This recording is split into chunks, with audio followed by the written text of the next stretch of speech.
میں اکثر کہتا رہتا ہوں کہ شب برات پہ ہر مسجد سے زور زور سے رونے کی آواز آنی بھی چاہیے. شب قدر پہ آتی ہے، عمرے پہ جاتے وقت لوگ معافیاں مانگتے ہیں، حج پہ جاتے وقت، اور کروڑوں لوگ یہ کام کرتے ہیں سال میں.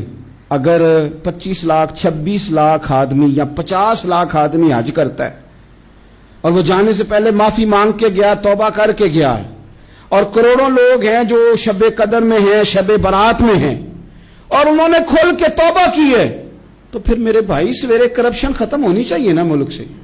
سویرے 75% جھوٹ ختم ہونا چاہیے نا. ساری رات تو لوگوں نے توبہ کی تھی. صبح 80% حقوق العباد کا مسئلہ حل ہونا چاہیے تھا کہ نہیں ہونا چاہیے؟ صبح ملاوٹ بہت حد تک ملک سے ختم ہونی چاہیے. تو کیا ہم نے سمجھ لیا ہے؟ ہم نے یہ سمجھا ہے کہ شب برات پہ بھی بس ایک رسم ادا کرو، آؤ تھوڑی توبہ کرو، چھٹی کر دو. آئیے شب قدر تو توبہ کرو، چھٹی کر جاؤ. کیا یہ ہم نے مطلب سمجھ لیا؟ حج کرنے گئے، رب کی بارگاہ میں حاضر ہوئے، رسول کریم کی بارگاہ سے بھی جو ہو کے آ جائے اور بدلے ہی نہ، وہاں تک جائے اور بدلے ہی نہ. مدینے گئے، کعبے گئے، کربلا گئے، جیسے گئے تھے گھوم پھر کے ویسے ہی آ گئے. نتیجہ کیا ہے؟ اپنی زندگی نتیجہ خیز بنائیں. آج اس خوبصورت موقع پر اپنے ذہن میں تہیہ کریں کہ اب ہم نے بدل جانا ہے. شوگر ہو جائے تو بدلنا پڑتا ہے، اللہ معاف کرے، چینی چھوڑنی پڑتی ہے، من پسند مٹھائیاں چھوڑنی پڑتی ہیں، بدلنا پڑتا ہے. بلڈ پریشر ہو جائے تو یارو بدلنا پڑتا ہے. اگر انسان کو خدا نہ خواستہ کوئی مرض لگ جائے تو بدلنا پڑتا ہے. اولاد پیدا ہو جائے تو بدلنا پڑتا ہے.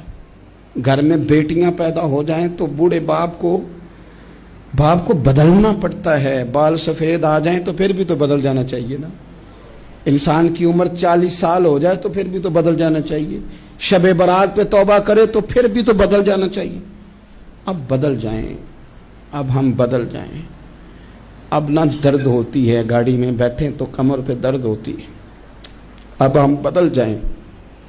اب لوگ بتاتے ہیں تیرے بال سفید ہونے لگ گئے. اب ہم بدل جائیں. اب لوگ ہمیں کہتے ہیں بچے جوان ہو گئے. اب ہم بدل جائیں نا یارو. اب لوگ ہمیں کہتے ہیں کہ اوہو، اب تو آپ اٹھتے وقت زمین پہ پہلے ہاتھ رکھتے ہیں پھر اٹھتے ہیں. اب بدل نہ جائیں. اب محسوس ہوتا ہے کہ نیند گہری نہیں آتی. اب محسوس ہوتا ہے کہیں کہیں جسم میں تکلیف ہے. اب بدل نہ جائیں. اب نہ کئی کلاس فیلو چلے گئے دنیا چھوڑ کے. اب بدل نہ جائیں. اپنے بہن بھائیوں میں سے کئیوں کا جنازہ پڑا. بدل نہ جائیں. ہم میں سے کئیوں نے ماں باپ دفن کر دیے، پھول ڈال دیے قبروں پہ. اب بدل جائیں. اب وقت تھوڑا رہ گیا، اب کچھ تبدیلی کی طرف آئیں. اب توبہ صحیح والی کر لیں. اب استغفار دل سے پڑھ لیں. اب تبدیل ہو جائیں. اب اپنے اندر باہر کچھ تبدیلیاں لائیں. اب اپنے ظاہر اور باطن کو سنواریں. اب اللہ رسول کی بارگاہ میں جانا ہے نا، تو کہیں ایسا نہ ہو شرم آئے حضور کے سامنے کھڑے ہوتے، حیا آئے نبی کریم کی بارگاہ میں کھڑے ہوتے. اب کچھ تبدیلی لائیں. آج ارادہ کریں کہ آج جو توبہ کریں گے وہ صحیح والی کریں گے. آج جو وہاں استغفار کریں گے اللہ کے حضور حاضر ہو کے تو وہ صحیح والا کریں گے. اب کچھ